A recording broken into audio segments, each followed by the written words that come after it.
What is your first response when the power goes out? If you are dependent on technology as much as most of the first world is today, your first answer would probably be, I would just start looking at my phone. But what if that option was off the table?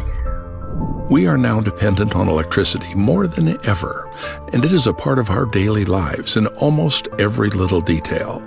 The light in our house, the elevators we ride, the food we cook wouldn't be possible without power. Even the vehicles we use are expected to be replaced by their electric counterparts. All of these make you think, what would happen if we didn't have electricity for a long time? Before we start getting into the topic, we need to set some ground rules. How a global blackout would play out would depend on what caused the blackout in the first place.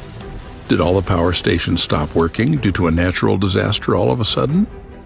In this scenario, we are going to assume that an EMP-like weapon went off on Earth and took out all power and electric devices. Let's say such an event happened, and a weapon the likes of which we have never seen before went off on Earth. What would be the first effects? Electromagnetic pulse attack, which would literally destroy the country's capacity to function. If the power crisis in Venezuela in 2019 has taught us anything, it is that the modern world is not prepared for long-term power outages. The whole world would slowly realize how much we need electricity. The first couple of minutes would likely be fine. We would just think this is a local power outage, the result of a maintenance effort by the government. But when we notice that our smartphones also stopped functioning, we would come to grips with the fact that this is no regular power outage. The lack of internet and other communications methods would mean we wouldn't even realize this is a global problem. The subways would stop functioning properly, and people inside would have to walk to the nearest stop without any lights. Without traffic lights, jams and chaos would start to sweep the urban streets in a matter of hours.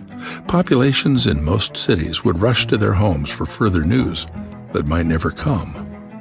Maybe the ugliest part of human nature is the fact that in times of crisis, we want individual security by any means necessary. That means stores in every neighborhood would soon come under looting. In a matter of days, the local law enforcement establishments would be stretched thin in cities full of looting, rioting, and no communication. This lack of coordination in the police forces would result in different gangs ruling their own districts, fighting over whatever limited resources we have left. Lack of electricity would also mean the stop of water distribution. So, soon after the power outage, we would turn into a much thirstier and dirtier society. People would rush to the nearest body of fresh water and try to stock up.